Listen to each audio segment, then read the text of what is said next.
Welcome back to the Everyday Onward podcast. I am joined today by my good friend Rachel here in Vegas. And we are going to chat today about like everything Love Island. We've been so obsessed with it. And we're going to kind of add like a little bit of psychology in there and dissect what's been happening, and just situationships and how the show exemplifies that on like 1,000. And then we'll just kind of talk about like how to get out of situationships and really relating it back to like real life. But Rachel, I'll kind of let you explain how we first met. Okay, sounds good. So we actually met through online friend dating. On the dating. Yes. So, we all know Bumble. Well, there's something called Bumble BFF.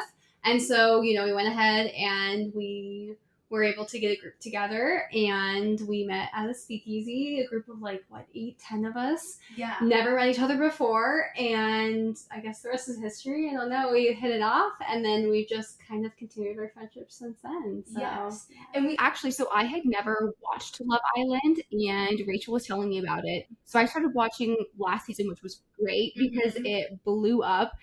And we've been watching this season, and I feel like at this point I'm hate watching it. I don't even love it that much. Yes, I know. I think it's hard because I feel like last season was so good, and now here we are in this new season, and I think everyone had such high expectations from last season, and it's just not living up to that hype anymore. I don't know. Yeah, it's the expectations, and then also I feel like because the people coming in, a lot of them were influencers, and they kind of knew the almost the recipe for Love Island, and they all want to win the money and get the brand deals after. So it is kind of a harder watch. I feel like last season they really got lost in it and weren't really thinking about that because it wasn't as big. Exactly. And that's what I've heard. I heard that they didn't expect last season they didn't realize how big it was going to be, and then like you said, this season now it's they know how big it was, and now they're oh my gosh, we're gonna be so popular and all the brand deals, and so it just kind of makes it hard to really feel you're finding authentic reasons for going in there, Yeah. So no, totally. And we actually a couple weeks ago now we had a Love Island watch party with some girlfriends. Yes. And it's honestly so much fun watching because I feel we all debrief after, but when you're watching it in real time, I feel we paused so many times because we had to talk about what was happening. No, absolutely. I think the problem too is we would almost be talking through it, and then we were wait, what just happened? We just lost the last couple minutes, so we'd go back and see what happened. So, and I love how big it's gotten too. There's I'm literally going tonight to a watch party. I just love how it's become such a big thing. So yeah, no, and that's what makes it fun because I do feel there's that whole element of guys have sports and all their sports betting and everything, but for girls it is so different where we really don't have all of that stuff that brings everybody together. We can go watch it at a bar together. Absolutely. And I feel it's something that it totally connects a lot of people. There's people that I've never really had much to talk about, and then Love Island comes up and we're oh my gosh, and it's such a familiar thing for everyone. I just love how it is bringing womanhood together. Exactly. So let's go ahead and get into all of the psychology and craziness happening in Love Island. I feel there's so many things on display this season. Yes. Especially with the crash outs. Also, crash out is just such a funny term that all of a sudden I know. And then I was did you see the game too? How that's the crash out game? I was oh my gosh, I love that. All right. First part here. So again, kind of tying it back to just situationships in general, while also dissecting what's actually happening in the show. So the first thing we have here on our little list of things to talk about is really just how when you come onto the show, you're so instantly attracted to somebody, and it's this whole process that happens so fast and it's so intense. And there's a term, limbic hijack. So basically looking at how when you're just in this really intense relationship, reality TV obviously creates those kinds of situations, little social experiments where you're supposed to have these really intense feelings off the jump. And I think it's honestly scary because when you kind of lose the difference between chemistry and being compatible with somebody, where especially the whole idea of a bombshell, they walk in, you're so attracted to them, you're in this pressure cooker of a situation where you become so close to somebody so fast. And I think people get very blinded by, am I actually compatible with this person, or am I just attracted to them? We're all in swimsuits on a kind of a thing. Yeah, it's the infatuation almost. People always say do you love them, or is that infatuation? You're just oh, they're really gorgeous, and then you get almost attached to them in that way. Yeah, and I feel sometimes too it's hard because it's almost we watch things reality TV, we watch movies, and you're kind of almost made to think that you're supposed to have this crazy chemistry where you are like in lust with each other and you just want to like jump each other's bones all the time and Yeah. stuff, you know? Yes, but yes. then you're not really creating an actual relationship. And that's, I mean, the whole idea of situationships, which is exactly what they're in, where it's like, yeah, I like you, but like I'm keeping my options open kind of a thing. Yes, absolutely. And it's funny because so many people watching are like, oh my gosh, that's not how it would happen in real life. But that's literally a situationship in real life. Yes, you know? absolutely. Yeah. That's the idea of like, oh, I like talking to you. Oh, I want you to like be mine, but also I want to be able to explore other connections. Like it's 100% a situationship. Yeah. And I feel like it makes it tough because you're trying to like balance this idea of like, oh, I'm open to other connections, but also like I really like you. So then it kind of gets like tricky in that situation. Yeah, no, dating has just become so weird these days where it's okay, yeah, like dating used to even be just like I'm going on dates with somebody. Like, all the terminology totally changed. Yes. Now you have like situationships. Yes. And then you're like forgetting to look for things that actually create a life partner that's right for you. Yes. You know And what I it's funny mean? you say that because I feel like a lot of times people are always about like friendship is such an important part of your relationship. And so like if you create that friendship first, then you kind of can build from that. And I feel like whenever we see that specifically in like the Love Island platform, it's almost like, wait, why are you starting as friends? Like where's like that super like, you know, hot and heavy love connection?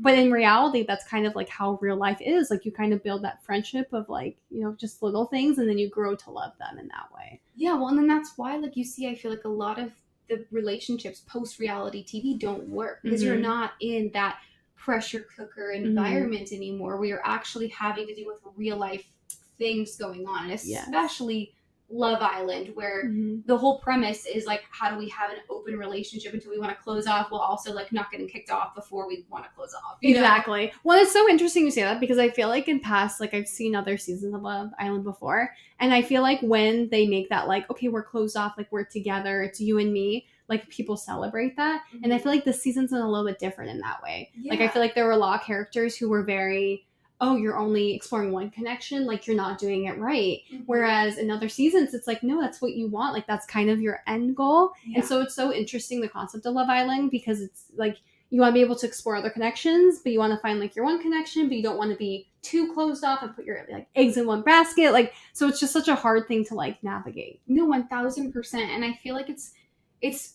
made it to where it's almost hard for people to like form genuine relationships. And then it is crazy. Like you look at like when Pepe and Iris just had that conversation about like, oh my gosh, it was 3 days I spent with that person, but it feels so intense, and that limbic hijack is taking over, you know, and like you think you're so into this person when it's like, okay, but really what can you conquer that makes it to like where you're like crying when they leave after knowing them for 3 days? Like what have you really talked about that makes you like so infatuated with that person? Exactly. Well, it's so interesting too because I feel like a lot of times the like people will say on Love Island like, oh my gosh, I didn't, you know, like I feel silly doing this, but it just feels like everything feels so heightened. And I feel like we as viewers don't realize that. But then when they say that, it really kind of puts you into like their perspective and you think like, wow, I wonder what they're really going through, you know, and to feel those like heightened emotions, because I feel like so many emotions are had with these relationships that you almost wonder like, why is that, you know? And it's hard because like as a viewer, you don't really know like what's going on like psychologically, but in their like little, like you keep saying, that pressure cooker situation, like it just makes sense in there. And so when people are so upset and everything, people are not like surprised, if that makes sense. Like they totally understand it. No, it's so true. Because even like Hannah, I mean, the poor girl first, like Charlie leaves and then she has to leave, and I mean she's like bawling her eyes out. And it's like, you really have only known these people for so long, but because they put you in that intense situation, it is that like the chemistry, like how do we vibe? And like also they're talking to so many people and making out with so many people. It is so much that like chemistry piece as opposed to thinking about things logically, because all of your emotions take over in that kind of situation. And speaking specifically of Hannah, I feel like it was one of those crazy like switch ups almost, where it's like she was bawling her eyes out for Charlie, and then, you know, a couple episodes go by and then Pepe's in the picture, and then it's like, you know, when she had to leave soon after, then she's bawling her eyes for him. Like it was just so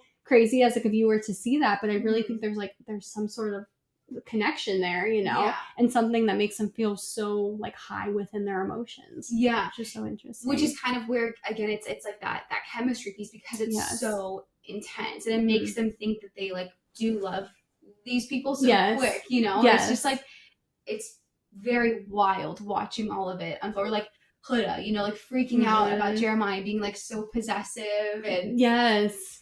that whole thing was just, again, like, it's so intense right off the bat for a lot of these people. Exactly. And it's so hard too because I feel like not even like even just looking Love Island too, I feel like there's other people in the island who are like not as intense. Like for example, I think of like Ace and Shelly. Like Yeah. I feel like those two are so kind of go with the flow chill, even though they're in like this high pressure situation, they're not feeling those like heightened emotions, which makes me wonder like why is that, Yeah.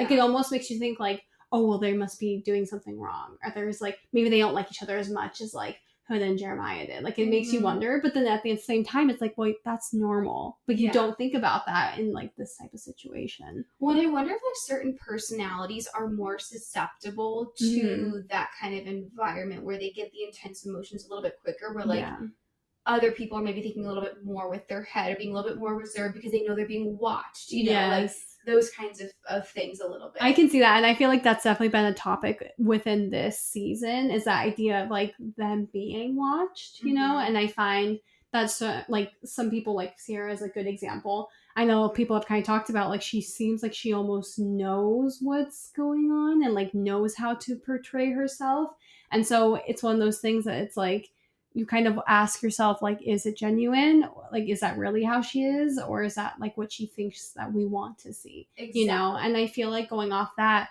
there have been so many like mentions of America. I don't know if you've noticed that, but they're like, oh my gosh, is this what America thinks of me? And oh, I want America to like me, and will America it's so interesting because I feel like in past seasons that was never really a conversation of like, oh, there's people watching me, but now there is that conversation and that mention of America, which is just so interesting. Yeah, no, I do feel like and you see a lot more where like they're playing the game, trying to win the money at the end, and like knowing that they need to come off the show with America liking them, because again, I think they saw how much last season blew up and how all these people's lives just like took off last summer, No, exactly. But now it makes me wonder, like, especially with the most recent, or one of the most recent challenges were like when they had to rate, like, or America rated like the most to the least. Like that was crazy because I think that was like their first, like the Islanders' first look at like what we were thinking of them. Yeah. And I feel like so many like perspectives like shifted. Like for example, like Ace and Charlie, like they were like, oh my gosh, we're doing so great, and they they think they're going to be really well loved, and then they find that they're not in that area. Same goes for like even like Amaya. That was a huge one. I don't think she realized like how much she was like the people's like favorite person. And I think a lot of Islanders almost like latched onto that as well, which was really interesting. Like there were certain characters, but Islanders who after hearing that kind of shifted their perspective. Oh, totally. Well, did you see there was a TikTok that I saw, and I don't know if this was like she like went out of her way to do it, or if it was just like it happened like that, but you can see where Sierra was sitting between, I think it was Landry and Shelly that she was sitting between. Then next thing you know, after that whole one where like Maya got like number one for, I don't know, it was like favorite girl or something. And then all of a sudden she's back sitting right by there Maya. with her. Like, what is going on here? It was so interesting, and it's one of those things that like I've actually like I really was a Sierra Sam like before everything, and I thought that she like seemed very genuine and stuff, but then so many people are like, no, like that she was not my favorite. Like I could like clock it from the beginning, and it was so interesting. But then you see like clips like that, and then it makes you really wonder, like, wait a second, like this might be like a game she's playing, and you would have never thought it. Totally. And I don't know what it was.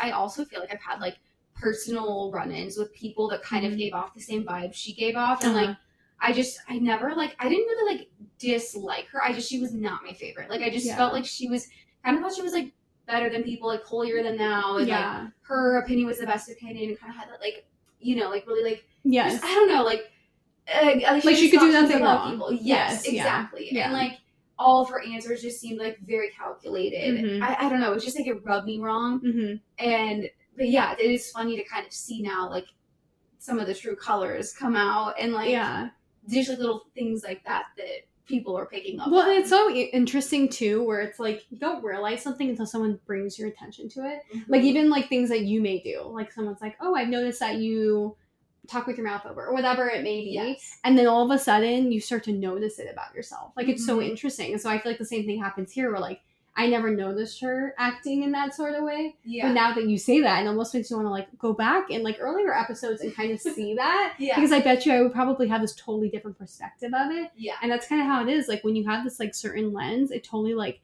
changes the way that you think about something, which is so interesting. No, it's so true. And that's, I think, too, like, I mean, to your point, where like if I've had personal moments with somebody that kind of gave off the same vibe, even if maybe she wasn't like that, like I feel like I still would have been like more inclined to like, I don't know, not like her as much, because that's like the lens I'm viewing it from, that I've been exposed to before, kind of like that. That's so true. Yeah, like you base like what you like do based on like your life experiences. Like it totally makes sense. Like if you've met someone like her, like you're going to kind of be a little more reserved and have this like, I don't know, like that. Yeah, that makes sense for sure. Totally. Which I feel like this is like the perfect segue into like red flags versus like green flags, and tying again it back to, first of all, Love Island, and looking at with situationships, just like in the real world in general. So we'll start with some of like the red flags. Now, the term gaslighting drives me crazy because I feel like people really, really overuse it. And I think it's important to remember that gaslighting is done with the intention to change somebody else's reality. So it's not, hey, I viewed this different, like, or we perceive somebody different. It's, you knowingly are trying to change how somebody perceived what just happened. It's like, I don't want to say like malicious, but like there is that intention component there. So, and I think some people, it's like, oh, I don't like what they said, so they're gaslighting me. You know what I mean? But like with gaslighting, I feel like there have been some legitimate examples where people try to kind of shift the blame, or like, you know, make somebody really question themselves. And I feel like one example of that was definitely with Amaya, when all the guys were like, especially like Ace and Austin, were just coming at her like, you're too much. And especially with the fact that there are just genuine cultural differences for her, when she's like, you know, mi amor, like, stuff like that, where it's not, it's like saying babe was not that big of a deal. Like, where that's just how some people are. And then trying to act like she was coming on so strong and like in love with them off the rip was just really crazy. It was. And it's funny because obviously, I mean, it's hard because, you know, you only see like little snippets of like what the producers want you to see. But I remember the scene where like Ace was freaking out to Amaya about how like the Mi Amor thing. He's like, stop, it's too much. And he was so like so aggravated about it. I'm like, it's not even a big deal. I don't know. And it's one of those things that like, if you know anyone who's kind of part of that culture, you know that they're like that. Like they're more touchy-feely. They give you like those types of words. And it's totally like, it's just a way of showing like that they like you. And so it was so interesting. And I love the way that Brian kind of stepped up in that situation and said, you know, hey, in this culture, like this is how we act and this is how we are. And it's not like she's trying to be this way. She just is that way. Well, I felt like even when he said that, they still kind of kept trying to come after her. And it was just like that to me was just so wild. And actually, when I lived in Mexico for 3 months, like when I was a nanny, it was every single person I met. It was like kiss on the cheek. You know, it was, they are so much more affectionate. And I feel like the lack of respect for the cultural differences was really crazy to me, even after it was pointed out, and like making her think that she was like, you know, nuts for just acting the way that she is as a person. And it's like when you tell somebody like you genuinely hurt them, you're like, oh, you're just being too sensitive. But it's like, no, you actually hurt me. It's like, no, that's actually who she is. That's her culture. And that is like,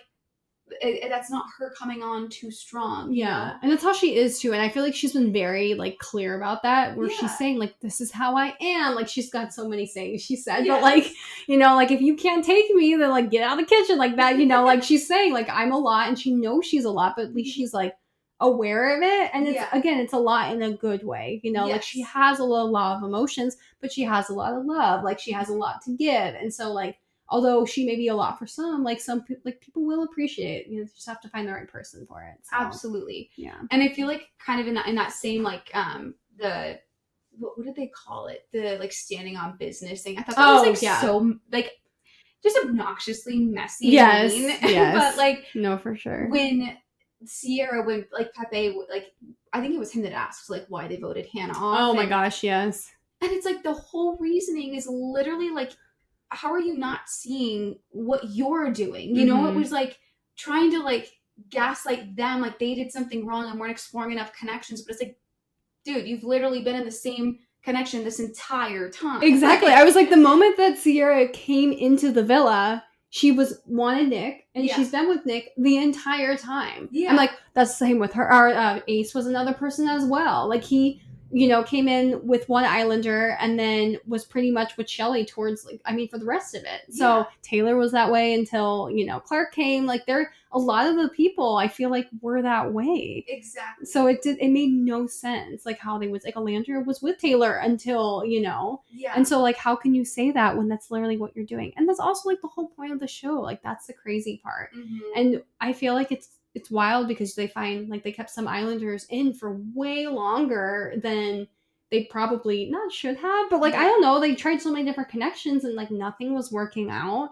And this might be like super controversial, but like Amaya, for example, like Amaya's been in there for a long time and has like gone through so many different connections and none of them really were working out for her. And maybe like this is just not the right like place for her, like they're and so it's one of those things that like for them to use that logic, like it made no sense. It didn't make sense the first time they said it, and then like many episodes later when like Pepe asked, like it still made no sense at all. I know, and the fact that, and like again, just like with the attitude she said it in was just like you literally think you're so much better and smarter than other people.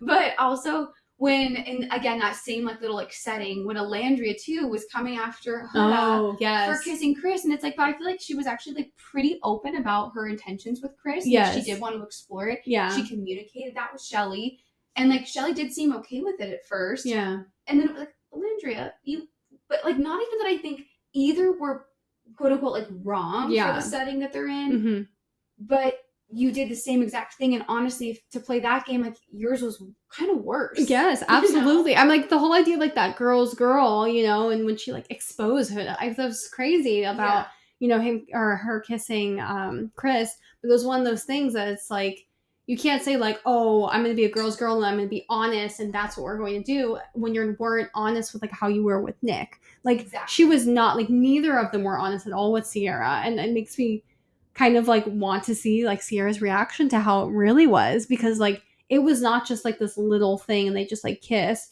And also like why should you have to make out with each other to see if there's a connection, and whether that was like the producers really like pushing them to do it or them on their own free will, like regardless, like how was that okay? Like it made no sense.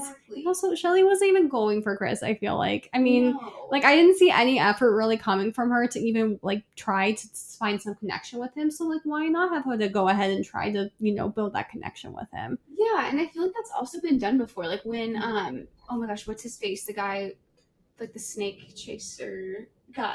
Rob. Rob. When he brought back what's her name for Aaron. Andrea. Yeah. It's just, so it's like that. Those things have happened before, and I'm sure that was also maybe pushed by producers in some way. So it's like, I don't know. I just feel like there were a lot of double standards. That was and, like, crazy. You're not a girl's girl type thing.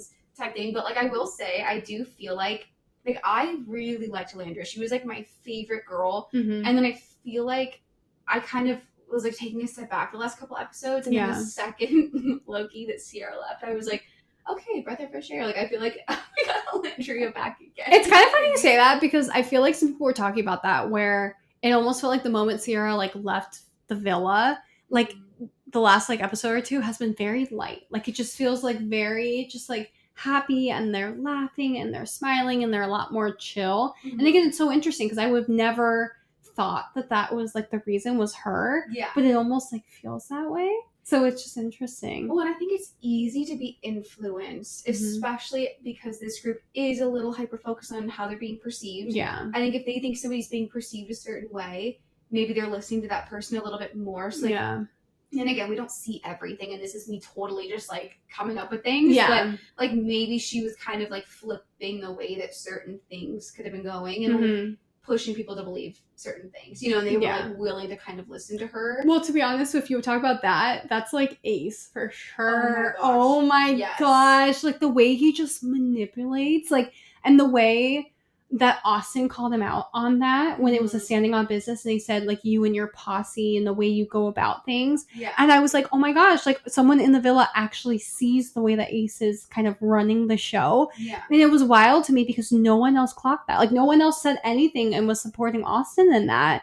And I was like, he's totally right in that. Like just, I remember, what was it? Was it Jaden? Was Jaden the one that went with Austin? Okay, yes. So I remember when they were coupling up and remember when they got dumped, you could tell that Ace thought that Jaden was going to pick Nick. And you can, I mean, the moment like she decided to stay with Austin and Nick like pretty much got sent home, like Ace was literally staring her down, was so upset. Like you could just tell it like wasn't part of his like plan. Yes. You know? 1000%. Yes. But I kind of loved it because it was like finally like something's not working out for you because like everything has worked out with Taylor and with you and with Nick. And so like when that happened, like although I did like Nick, it was kind of nice because like for once like he wasn't getting what he wanted. Because I feel like this entire like literally day one, I have been Ace hater. Like I know hater is like strong, but like I just feel like the way he's been going out things, I feel like he's like the most like just disingenuous person because it feels like for him like he is 100% just like poking other people and like creating havoc in other places, and he's not trying to like do that in his own life, which like I feel like that's now become a little more with him and Shelly, but I definitely feel like he's been like the most like manipulative. I feel like. Well, and I feel like the way that he talked to like Amaya, he was so calculated by bringing up like, what do you typically call somebody in a relationship? And she was like, babe, and he was like, yeah, you've been calling me that. I don't like it. And it was just like, just tell her that. You don't have to lead up as if this were a conversation you weren't trying to bring up. You clearly had a point to make there. Yeah. And it just felt so produced. And if it's not produced, then it's definitely very manipulative. Absolutely. Exactly. So calculated. No, for sure. All right, so next, first red flag, gaslighting. Yes. Second red flag, love bombing. And again, this is another one of those terms that gets so overused, but it is excessive gifts, flattery, love, attention right off the jump, trying to like lock it in with people like in the real world and, you know, being like, again, just like very over the top. And really quick, some reasons people do this. Number one, to create a fast attachment and have like kind of that power position in a relationship. To use it as a manipulation tool. And a lot of times I feel like you'll see love bombing and then it's also followed up with like lows in a relationship that maybe take a little bit to come out. Yes. And then they kind of mask it again with the love bombing. Next one, due to an insecurity or fear of abandonment. So really want to make sure that person's like super into them. Or to mirror and disarm.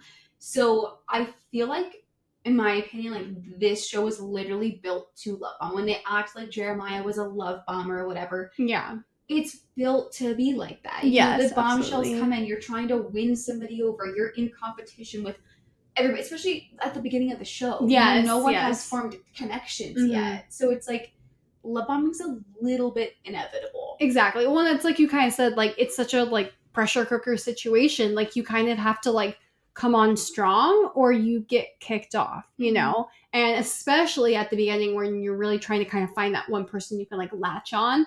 Like if you're not coming in strong and you're just kind of going with the flow, then you tend to be the one who gets left behind then. Exactly. 1000%.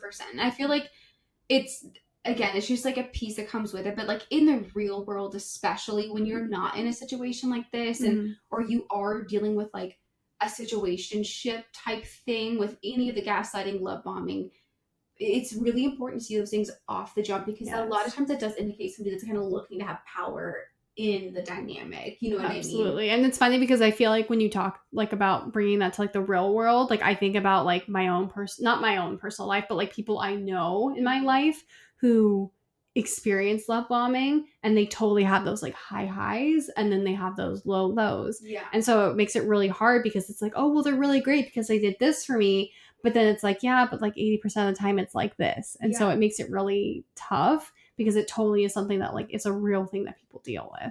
Totally. Well, and if you look at again, like Love Island, it's like, it's built to be like that. Where even going back to last season with Kayla and Aaron, it was these really high highs and then they go off to Casa Amor, and then it's these really low lows, and then they come back, and he gave her, was it like what did he give her? It was some kind of jewelry. Oh, some like necklace or something. Oh gosh, it's been a while. I do know. Yeah, he gave her something though to be like, you're mine. Like, wear this. Yeah. And then I don't know. It was just again like all those ups and downs. Still wasn't being totally honest with her about what happened, but wanted to kind of like act like then she was the one that was being overreactive or it wasn't that big of a deal. How many times can I apologize? You know, it's just built to be high highs, low lows, and all this chaos.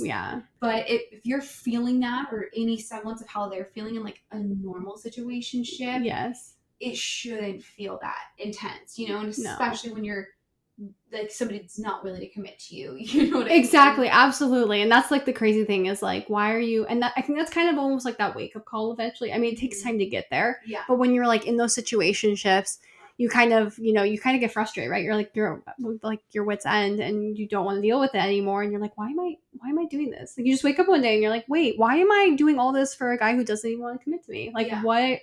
what's going on? And then you kind of eventually, hopefully, like take those steps to get away from it. Mm-hmm. But obviously, sometimes it takes some people a little more time to get to that point. Like for some, I know people who've been in situationships for years. Like it can be really tricky, especially when you kind of feel very comfortable with those people, like, and it's scary too, because maybe you also don't want to commit either. And it just makes it easy kind of being like, okay, well, they don't want to commit. I don't want to commit. Like, yeah, I may have like higher feelings for them, but like, it's fine, and you brush it off, but it's like not a good like cycle to be in. Yeah. Well, and we'll talk about in a second too, like when you're like, in these kinds of situations, you have chemicals in your body that make you addicted to the high highs, low lows. So it is very hard to get out of a situationship and the drama, and because again, like your body gets addicted to it. But it is, if you can see the signs early, and I feel like this is a great example. Love Island. Okay, the extremes of what to try and avoid, because again, like that's what the situation breeds. But trying to understand what these things look like and avoid them at all costs, because a lot of the time, if that's how they are at the beginning, it's probably not going to get much better. Well, and that's the thing. I mean, like usually when you like first meet someone, like that's like your first impression, like that's kind of their best impression. So if like you're starting off and at the jump, like it's already crazy, like it's not probably gonna get any better than that, Totally. And so, and there's nothing wrong with that. There's nothing wrong with kind of being aware of that and saying, you know what, maybe you're just not the right person for me. And I feel like that's kind of the nice thing about Love Island is like they have the flexibility to kind of see and like, oh, I like this person. Oh, I don't get along with this one. Okay, I'm not, and I think that's great. But it makes it tough sometimes because I feel like with Love Island, like your goal is to like find that one person. Yeah. And I find that sometimes, some people will stay with that one connection just because they feel like comfortable with them, not necessarily because they feel like they're like their person. 1000%. So last red flag here is over monitoring or controlling behavior. And I do feel like this was very much Zach with Amaya, and just like, oh yeah, in general too, I just thought it was so crazy the switch up he had of you're too much, I didn't like this and this and whatever else, and so many people were like, you didn't respect my boundaries, or whatever else. But then it's like the second he sees that she's liked, now he's right there. And, oh, I just want what's best for you, I just want you to be happy. But it's like that you were just hating on her and calling her out in front of the entire cast. Yes. Well, and it's crazy too, because I was never like the biggest fan of Zach. Like he was okay, he didn't do anything for me. But I remember people were like, oh my gosh, they're like the best couple and they're so sweet and this, that, whatever. And I was like, watching it, I never really saw that. I don't know. I feel like they were fine, but they didn't seem like that, like super lovey-dovey. And so when he kind of gave his true feelings, I wasn't shocked. I mean, it was sad, but I wasn't surprised by it. But the switch up was crazy. Like the way that he just was like, oh, actually, no, I'm so sorry. Like that what got into me. If it wasn't for her being like the number one fan favorite or whatever the, voting was, I don't think he would have said that at all. Like, no, sorry. He probably would have just been like, I'm done talking to you. No more conversations. Well, that's again where you just feel so much throughout this season specifically. Everybody's so hyper aware of everyone's opinions. Yes. And I feel like we obviously have to bring up Huda with like the over monitoring and controlling stuff, because that back bend really did when it was Iris, right, that gave in to like kiss him. It's like, this was the whole point, like, calm down and just I mean, sitting there listening in on the boys. I mean, I can't lie. If I happened by that, I probably would have that was listened crazy, to if I heard people talking about me. But at the same time, to then go like call it out. I mean, it was just, she was so on him and like, I don't know, and then like pulling Iris aside and asking her the details, and it was just a lot. Absolutely overbearing. And it's hard too, because it almost makes me wonder like how she is acting right now, or not right now, but when she was with Jeremiah, it makes you kind of wonder like her past relationships, you know, because the way she is, like, was she the person in the relationship that was acting that way and was like too much, or was it maybe like her spouse or whoever she was with that was acting that way? Yeah. And so, because obviously, like, this is like a learned trait. Like, some of it comes from like how she is, but she's obviously learned that this kind of works for her. And so I would be curious to kind of know like where that came from. But I have to say, she's had such big growth though. I agree, and I thought that I saw that maybe they brought in like a therapist for her or something. Okay. But if so, I mean, she's really turned things around. Yes. And honestly, I feel like she's one of the most accountable people for all of her actions, even when she low key didn't do much, like with that whole kiss with Chris or whatever. Like, yeah. She really has been so accountable for a lot of stuff that's happened. But I mean, just the over monitoring, trying to be a little controlling with the things that happened. Yes. It does kind of lead way to make somebody think that maybe she's been cheated on, or there's been some kind of betrayal she's had before, even if it wasn't in a romantic relationship. Because I feel like those are the people that sometimes are more inclined to be very territorial and possessive of people sometimes. Yeah. When they've had those. Well, it's hard too, because I mean, she's a mom. If you didn't know, iconic. But her being a mom too, I feel like she kind of has almost that like mama bear mentality. Yes. And so I would be curious if maybe that's also why too, is she's so used to being so protective over like her daughter. So like now she feels that way with like her relationships. Like she may not have been that way before her daughter, but now that she's got that like way of living, she may like continue that with relationships as well. Yeah. Well, and again, like this, it's built to be messy and tough. And I think, I mean, I'm somebody who's like, I really expect like in a romantic relationship, like loyalty and honesty and like a safe place to, I don't know, like be vulnerable. Yes, to be yourself. Yes. Yeah. And so I feel like if I could never survive in that situation, because I would go nuts, because I don't like the hopping around to multiple people. I don't like feeling like I'm like, you know, second choice for somebody. Yeah. So I just feel like with somebody who is a lot more loyal, like fiercely loyal, you know, it is a harder environment, I feel, than somebody that is used to kind of casually dating, maybe hasn't had a ton of serious relationships. Then again, like you said, you added the piece of her being a mom too. Exactly, yes. So those are our red flags. Now, green flags, I feel like it's just so tough, because you really, like, this is not a place where you're totally supposed to see red flags, but you can. And so the three we have down here are accountability and conflict, which again, I feel like you really see with Huda, where she, you know, it took a little bit at first, and when her and Jeremiah would have those conversations, and she was just like kind of twisting things. There's like when they went on that date and she came back and like completely switched up, like who wanted to live with who, or you know, whatever else. Yeah. But I will say, as it's gone on, she has been very accountable for the things that she's done wrong and stuff. Absolutely, I agree with that. And then next one, number 2, is respect for boundaries, which again, I think is just very hard in here, because you're meant to test your relationship and push boundaries. But obviously there are some people who do it a little bit better than others. Yes. And that's the thing Ace was talking about too, which I do feel, for the most part, he actually has been relatively respectful with boundaries. I say so, yes. I think it's just, again, a very tough place to have those. And even like Nick, like when Sierra came to him and was kind of like, I feel like she was almost like breaching the subject of like, let's, you know, kind of be closed off. Yes, yeah. And he was like, he probably knew Casa was coming up and was like, you know, I'm still open, you know, so I do think that there have been healthy displays of boundaries for what they can. I would say what they can do, because it's hard, because like a big thing is like all the challenges. I mean, all the challenges, it's always like a bunch of making out and stuff. Like it's kind of hard to not kind of push some of those boundaries, especially because you don't want to be seen as like the prude one, you know? And I feel like going back to a long time ago, Bella. Yes. Yeah, I know. So like with Bella, like that was kind of what happened to her at the beginning. And she kind of, you know, she didn't fully give in to the making out. And so she was giving little kisses to the boys, and everyone was just kind of like, oh, like they weren't, you know? And it kind of made me sad, because then she, I think like the next challenge or something, she then like went full out like everyone else, and they were all so shocked and surprised and proud of her. And I'm like, oh, that kind of makes me sad. Like those boundaries, like that was her boundary that she set. And the fact that like others didn't like respect it, do you know what I mean? Yeah, it kind of made her feel bad. Exactly. Kind of made me like sad for her. And I think the only person who really respected it was Nick. Like I remember Nick was actually saying how he was like so upset that like they didn't have like their first real kiss. Like he wanted to be the first real kiss, but like everyone got to be the first real kiss because then she like gave into the challenge. Yeah. Which I actually thought was like a good thing. Like that was like a little good check mark like to Nick, because I thought that was great that he was like okay to kind of follow that boundary. But I just felt like everyone else wasn't. It made me sad. But it's hard. Like Love Island, you can't really have like boundaries like that. So. Well, and I think it's hard to stay in check with your boundaries when you're in a situation like that where you're looking around and seeing all these people like.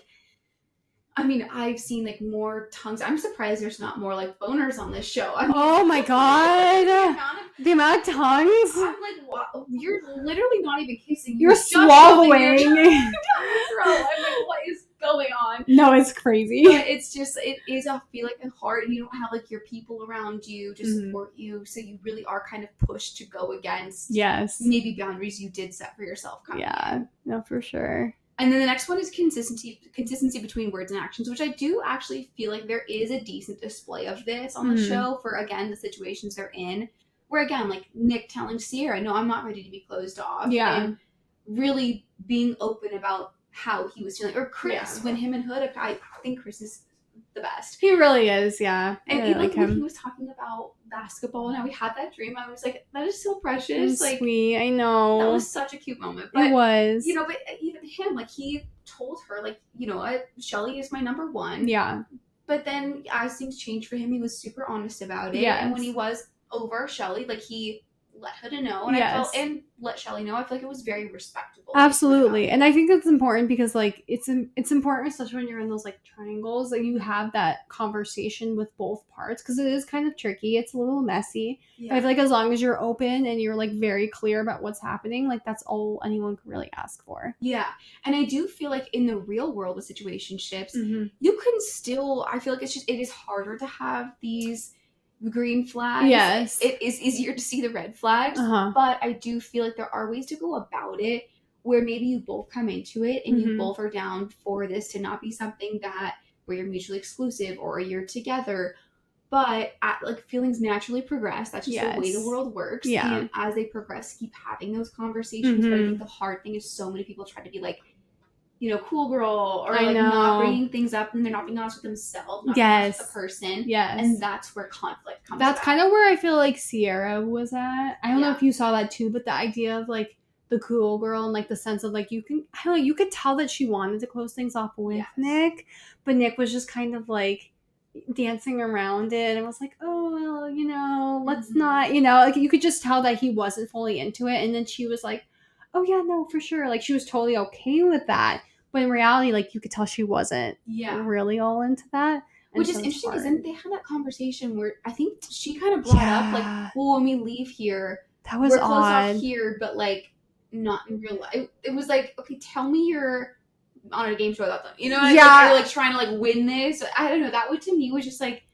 That was a very odd one. I almost for a second thought, because I was like around when everything was happening with like her getting like taken out. I was like, maybe they like told her. I don't know. That one was very left field. I don't know. Because that was where I was like, I really like thought that she was so into it, and then I was like, oh wait, maybe not. I know. Or maybe she just could tell. Like you can kind of tell sometimes when like someone's not into you as much as you are to them. Yeah. So I wonder if that was even like a coping mechanism where she's like, you know what, I need to kind of like protect my heart in that way and make it seem like I don't care. But I feel like her actions showed differently. I agree. But I do feel like this is, a really good example of where like you can even have a tricky setup, but it's about the way you handle it and being honest and like taking ownership when you do cross a boundary or when you do something out of character or whatever it is, or to hurt the other person. There are ways to still have green flags within these situationships, within reality TV. Yes. You just have to be very communicative and honest and like and be okay to grow and like change, like Huda. Like you can kind of make those mistakes and those things and have those faults, but then kind of learn from them and grow from them. And I think that's important. Totally. And I think just like as like a general rule of thumb too, like if you're feeling confused or questioning where you're at with somebody, I feel like that is a very good indicator that the situationship is not healthy and it's not the best situation for you. And that's like all the closure you need a lot of times. Because again, you look at these couples on a show that's built off situationships and they're still able to probably not have that anxiety and overthinking because they know Yes. exactly where the other person stands. I think the best example of that is with Chris and Huda. Yes. Oh, absolutely. And I think that that's been kind of like the best relationship I've seen. Like it's just been the most like authentic, it feels like. Yeah. Because they're just very honest. Like the good and the bad. And I think Yeah. that's what makes it hard sometimes having those honest conversations. Is like it's easy to have the good conversations, but like the bad conversations is where it kind of gets tricky, right? Like no one Yeah. wants to be like the bad guy to like make someone feel uncomfortable. And I think it's important that they're having those conversations because they like grow from it. And you'd be surprised like how much you can learn from those like not as great conversations. Yeah, exactly. And I feel like kind of just to like wrap it up, I do just think that in general, like being watched must make them really question, Yes. am I being authentic to my true self? Or am I doing things that I know the viewer or think the viewers might appreciate or like? Yes. Or am I like trying to be cool about this when I'm really not? You know, like I do think that adds such a different stressful element. And then I mean, they've probably seen how certain people have come off to all this hate, and they don't want that. They want to come off to all the brand deals. Exactly. You know? Yeah, they want the good like reputation and everything. Yeah, and so I think that also that's like probably hurts the longevity because you may not if somebody's trying to act really cool about a situation, they're not. Where in the real world, that would be something that would stress them out, and that's maybe a boundary they would have. I feel like that's a very difficult thing to combat in that kind of situation, especially again if you're not being open and honest about it. Exactly. Yeah, and it does make it tough because I feel like, you know, when people have their eyes on you, you kind of act differently, right? Like even like in relationships where if you're just it's just you and like whoever you're with, like you act differently than when like you're around a group of people, you know, and that's just kind of the reality of it. Yeah. But then like multiply that by like a million and you have like a million eyes on you, you know, it makes it so tough to kind of know like what the best thing is, especially because I feel like as humans we always like second guess like what we're doing, you know, like should I do this, should I do that? And usually, like, if you make a mistake, it's not a big deal, like, whatever, like, only you know about it. But now you have, like, everyone who knows about it. Yeah. And I feel like people don't let things go very easily. And that's what, like, makes it really tricky because then you kind of, like, live in that mistake and you can't, like, escape that mistake. Yeah, and the internet, like, haunts you with it. Oh, my gosh, I know. It's just crazy. But I do think that the more true to yourself you are, the more you can just, like, openly say, yeah, you know what, I screwed up there. And I'm comfortable enough with myself to know that, and like I'm working on it. You know? And that's exactly what Huda's doing. Like that's like Huda made like a full 180. Like everyone was so like she's awful, like Hurricane Huda, like you know all these crazy things. And then now all of a sudden, like she's like second runner up, like you know, like everyone really likes her and loves her and sees that she's genuine and she's you know taking accountability. And then going back to even like Amaya. Like everyone loves Amaya because she's so true to herself. Like she's so authentic. Like you just kind of like, you know, she's not playing into this part. Like this is how she is. Yeah. And I think that's why she's like connecting to so many people because that's all, I think that's all people want. I think everyone's kind of so sick of the fakeness and like the trying to act cool. Like we want to see like real and authentic and just kind of be able to like almost turn our brains off and just like enjoy like that, you know? Yeah, totally. When I think that if you're ever going to be in any kind of situationship or like go on reality TV, you have to be so comfortable and confident with who you are. Yes. Because again, like we talked about, you have to be able to have those hard conversations. Yes. You have to be able to communicate what you're cool with and what you're not and not worry about what, first of all, the other person's going to think. Because I do think there's an element of that, you know, trying to be a certain way and perceived a certain way by one person in a situationship. Then, like you said, when you intensify that to everybody watching who wants to watch. Yes. And there's a lot on the line for them too. Yes. So I think that the more comfortable and confident you are with yourself, first of all, if you go on a show, you do get rewarded for that a lot of times. Yeah.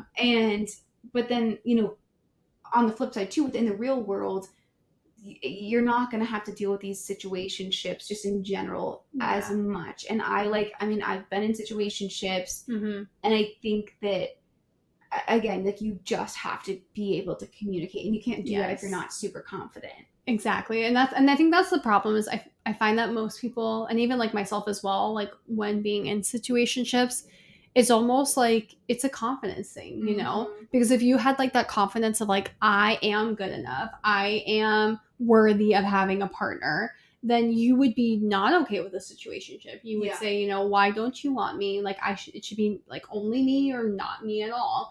And so I think that's like a really big thing, is like that confidence thing as well. Like if you're really proud of who you are and you think that you know, deserve the world, then like you'll manifest it. Like, you know, you'll make sure it happens. Yeah, when I think just situationships have become so common and doing this half in, half out thing. And again, you see like shows like this and they kind of normalize it a little bit. But I think it's okay to want somebody you feel emotionally safe with. And I think that's the kind of partner you have to be able to find, where it may not be that hot and heavy off the rip, but like it's somebody that you feel you can communicate with. Even if you're in a situationship, I should be able to communicate my boundaries. And on this show, if you can't go communicate to somebody how you're feeling about something and have a rational conversation, it's probably not the right person. If you're feeling anxious or overthinking it, you know, like it should be easy at the end of the day. And if it's not easy, and if you feel like embarrassed or you can't like talk to them, then that's not the like thing for you, you know.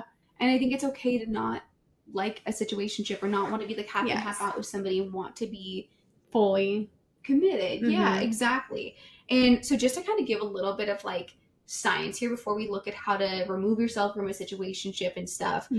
So constant cortisol in situationships is, first of all, obviously like it's going to make you feel very stressed out all the time. And I think that we see that on the show. For sure, yes. But cortisol does increase with drama, rejection, or surveillance, which if you look at all of these people, that's exactly what's happening. And it's this whole stress loop where they have so much going on. They also can't talk to anybody. They're really like they're stuck in this situation that just heightens everything, increases their cortisol. And I think it's very hard to react rationally, especially when you are in, you know, dealing with like that initial chemistry. It's like it's like almost like flight or fight. Oh gosh, what's it called?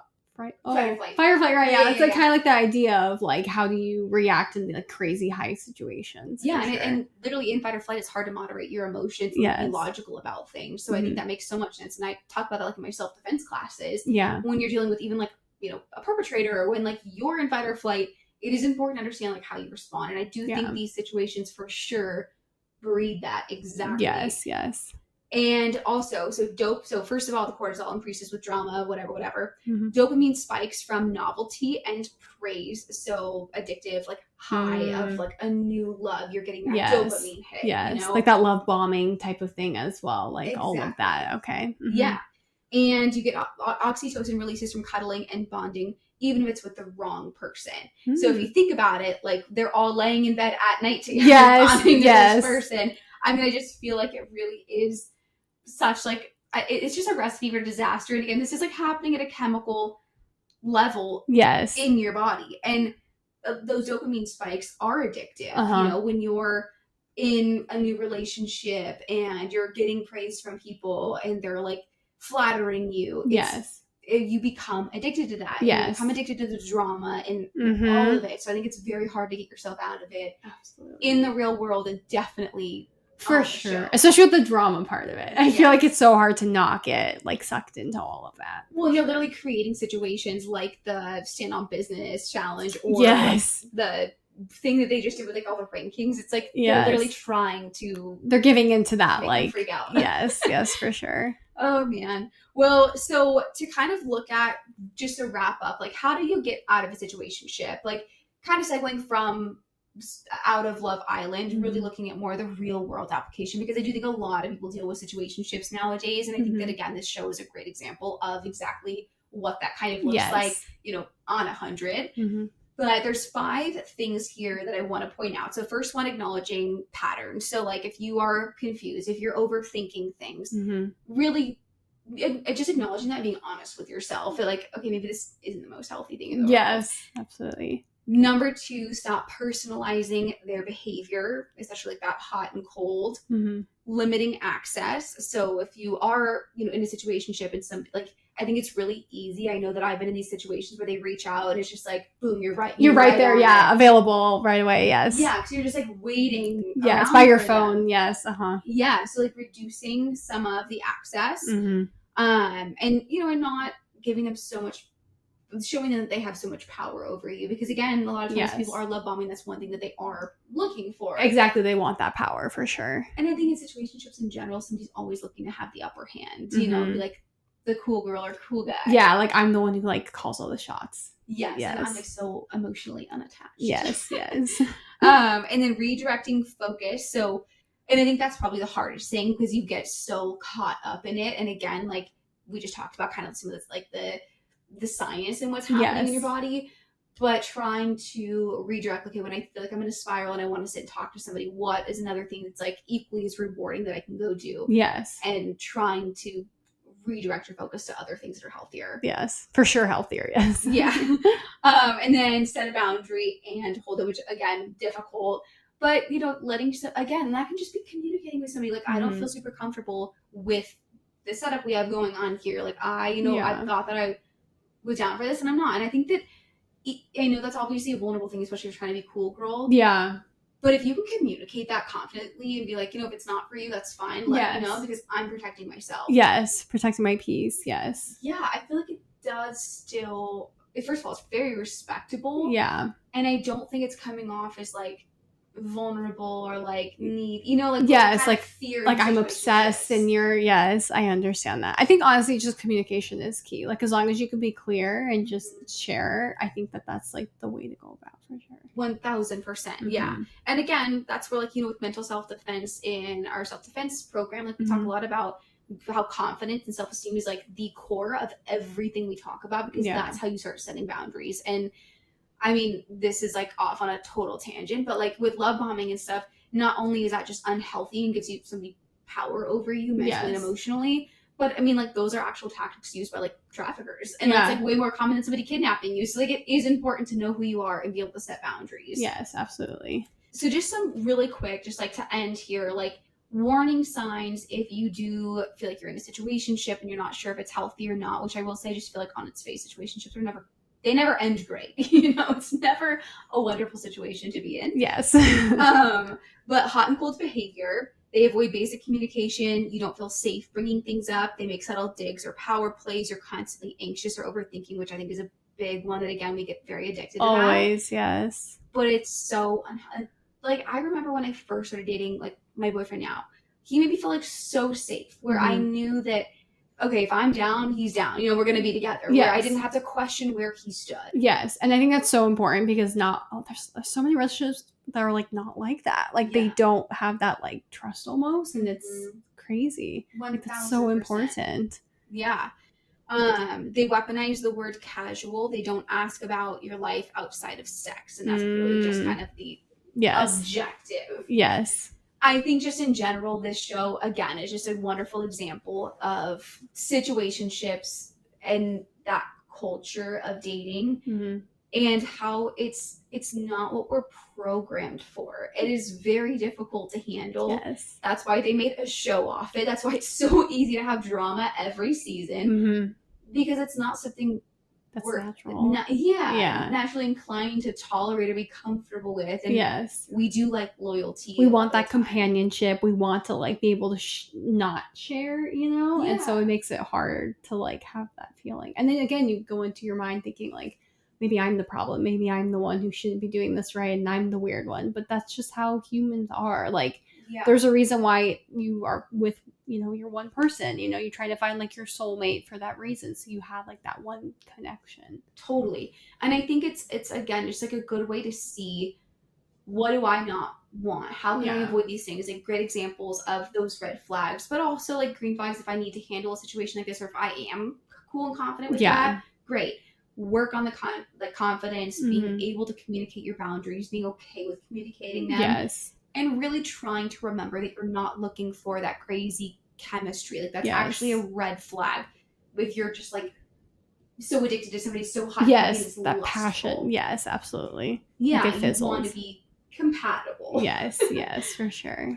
So just to summarize here, don't worry about crusty situationships. Try to find those people you feel emotionally safe with. And also in friendships, romantic relationships, all the things, you should not have to sit there and feel confused or overthink things or wonder how people are speaking about you behind your back. It's this idea of like being with someone, whether it's like friendships or relationships, like it should be easy. If you're having to think about like, oh, do they think I look like this? Or like, oh, did I eat that weird? Or like things like that. Like that is not what you want in a relationship and a friendship. Like that's not going to make you better. And at the end of the day, like, you want to find people that are going to like make you better. Exactly. And so it's important that you really kind of find that like comfortability, because at the end of the day, like, that's what you want, you know, that's why you get into friendships and relationships, because you want to be able to find something to make you feel like whole. 1000%. And it's not always like the most sexy feeling. That's the sometimes the best one. And I think that like when you have comfort with somebody and you feel safe with them and you are compatible, then it leads way to creating that chemistry. And like you said earlier, friendship is the foundation of like the most strong relationships. For sure. Well, that kind of wraps up our Love Island recap, our chat about situationships. And if you guys have anything or like opinions about Love Island, please share them. If there's anything else that you're like, I wonder, you know, what the take is on this. If you have questions, comments, concerns, please let us know. There is a link in the show notes for you guys as well. So definitely don't hesitate. You can also just reach out to us on social media. Again, it is in the show notes. And we are going to talk a lot more about relationships, friendships, situationships, all the things in the future, safety, travel, life, being a gal in general. But I love getting to talk about pop culture. Thank you so much for coming. Oh my gosh, thank you for having me. You knew that I would be the person that would love to talk about Love Island. It's my obsession right now. So it is, and it's honestly, as a viewer too, I'm like, we get addicted to it. I mean, it's every night, and it's like I have to watch. I literally I'll like text Kailee sometimes, like, oh my gosh, you haven't like it's so much fun, but I love it. And it's cool to see everybody's different takes on it. And but it is funny. I told Teddy, because we hadn't watched the ones over the holiday weekend. I was like, I can't go on TikTok because I'm gonna get spoilers. Absolutely. I have to completely avoid. No, I know. Whenever I see it and that happens, I'm like, well, you saw me at the beginning, like literally having to watch like 15 episodes because I was so far behind. Oh my gosh, I understand. You binged so hard. I was so proud of you. Oh my gosh, I was determined to have the girls' night. I was like, I want to be a part of it. Yes. But it was for the betterment, so. Yes, absolutely. Well, again, if you guys have any submissions, please let us know. Always rate, review, subscribe to our channel on YouTube. Follow us on all the social media channels.